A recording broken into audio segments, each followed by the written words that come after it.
UFC fighters that I'm not ready to see lose again. Dude, when I think about how I'm gonna break down this fight and make predictions and do the X's and O's and pull out the whiteboard and say this guy's better here, this guy's better there, my conclusion always comes out to be that I think Volkanovski's gonna win this fight. However, for the past month, I've had this inevitable feeling that Volkanovski is just gonna get knocked the fuck out and lose in sad fashion because that's just how the sport goes. You don't ever see a guy who was at the top and then he fucking takes a loss and he takes another big loss and then he fucking takes a long layoff and then comes back, becomes champion again. When does that happen? Where has that ever happened? It's just not realistic. And that's so fucking sad to me because I love Volkanovski. Eddie, ever since I bought this shirt, oh, it's not gonna show, whatever.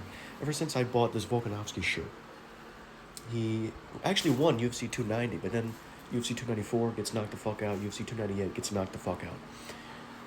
And I just feel like this is just an inevitability that he's just gonna lose this fight, and that's very very upsetting to me. And I don't know how the fuck I'm gonna handle this because, dude, UFC 294, I was fucked up for like 2 hours. And UFC 298 was kind of different because Topuria is my favorite fighter in the sport right now, so it was kind of like a bittersweet moment. Like I was like, holy shit, no. But then I was like, oh fuck. But then I was like, oh holy shit. But then, you know, I just feel that sad feeling coming back, and I can just see that. I envision this. It's gonna happen. Inversely, here we are now with Ilya Topuria. He is no longer champion at 145 pounds. He gave up the belt. He moved up. He's a permanent lightweight now. And the fight that must fucking happen is Ilya Topuria versus Islam Makhachev. But he just is not gonna win that fight, dude. He's not gonna win that fucking fight.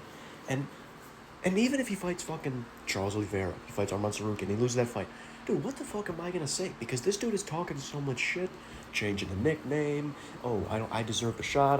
I'm a champ, bro. What the fuck am I gonna do to defend this guy? Because I'm not gonna lie, before UFC 298, dude, I was fucking panicking. I was like, oh fuck, dude. He put UFC champion in his bio. He put 15-0. He's saying all this dumb shit. What the fuck am I gonna say now when he loses? Because I actually picked him to lose that fight. Then he knocks him out, and I'm like, holy shit, okay, this is fine. But he's just not going to beat Islam Makhachev. Benoit Saint-Denis, he's fighting Joel Alvarez on my birthday, and I think my birthday's going to be a little bit ruined because I think he's going to get finished probably within 2 rounds.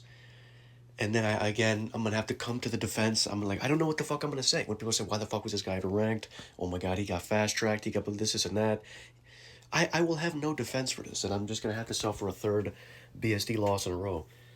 But I'm not going to jump off the train just yet. Not until it happens. Now, Charles Oliveira is in a weird spot because he is 35 years old, and the only people that he should be fighting is, number one, Arman Sarukian, rematch, 5 rounds. Probably doesn't win that fight, didn't win the first one, probably won't win the second one. Or Islam Makhachev is not going to win that fight, didn't win the first one, is not going to win the second one.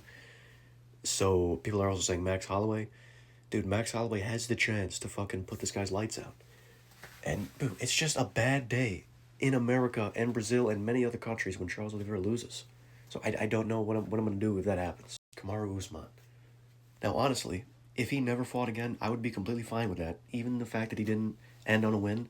Bro, if he just ends his career at 20-4, whatever he is, and, you know, you have the two back-to-back Leon Edwards losses, and then you have the Amdat Shimaev on 10 days' notice, and you win 2 rounds. Should have won 2 rounds. Should have been a draw.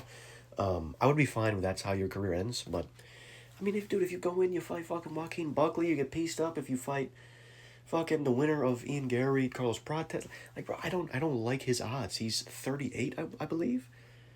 So it's just gonna be a fucking bad day. And dude, UFC 294 was fucked for me because Usman lost, and I thought he won 2 rounds. So I was like, fuck this shit, dude. That's bullshit.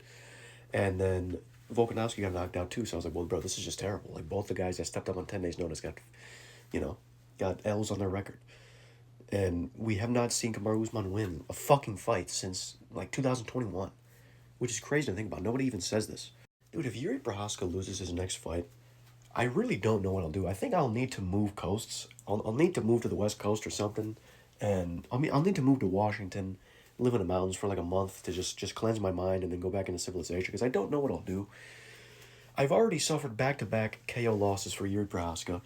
And I was on the fucking edge of my seat when he was fighting Rakic because I thought he was going to get finished. I was also on the edge of my seat when he was fighting Jamal Hill as well.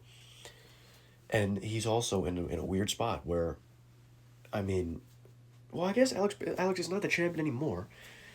But I just don't think that he beats Magomed Ankalaev, dude. I just don't think he does. I think he's going to lose a decision, and it's just not going to be the greatest fight, and I'm going to be like, fuck, dude, well, he's not going to fight for the belt now, because that's 3 failed shots in 1 success, so a 25% chance of winning the belt. So I will not know what I'm going to do. And, of course, they're going to do an Alex Pereira rematch, and, I mean, you'd be lying if you said that Alex Pereira does not have a chance to become champion again. Because if he beats Ankalaev, then you're obviously not going to give the shot to Yuri again for a 3rd time. That would make no sense. You're going to do a trilogy with Ankalaev. And then if Alex wins that too, then... I mean, my point is, we're not going to see Yuri Prohaska in title contention to where the point where he's actually, okay, yeah, he's going to fight for the belt. We're probably not going to see that for a while. So that means he's going to have to fight other guys. He's going to have to fucking fight Khalil Roundtree. He's going to have to fight, these guys. Dude, if they put his fucking lights out when he was this close to fucking fighting for the belt again, bro, what am I going to do? Finally, Joaquin Buckley. I'm kind of in a spot where I'm on the train and I'm so devoted to where if he takes a fucking loss, it's just gonna feel so weird because he has this crazy momentum. I want to say he's on a 5-fight win streak, and I think 3 of them are finishes. He's fighting good competition. He's active as fuck. He's entertaining. You know what I mean? Like he's fighting. He's not just fighting bums. You know what I mean? Yeah, he fought Ruzi Boyev, who's okay, but then he knocked out what's his name? Then he knocked out Stephen Thompson. Then he knocked out Kobe Covington. So this guy should be fighting Kamaru Usman. This guy should be fighting, the winner of Carlos Prates versus Ian Gary.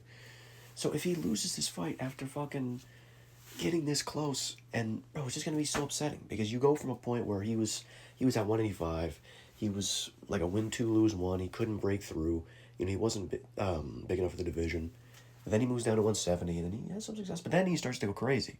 He finishes Vicente Luque, he finishes Stephen Thompson, he finishes Kobe Covington, he beats Nursultan Ruziboyev, he beats the one fucker I can't think of. So it would just be sad to see the momentum that he has right now come to a halt. Also, he kind of represents my state as well, so that adds on to it as well. He's from Missouri, but he trains in Murcielago MMA, which is in Lansing, which is in Michigan. So, there's always going to be a spot for the quote unquote hometown hero because Michigan doesn't have too many guys that we can claim right now. So.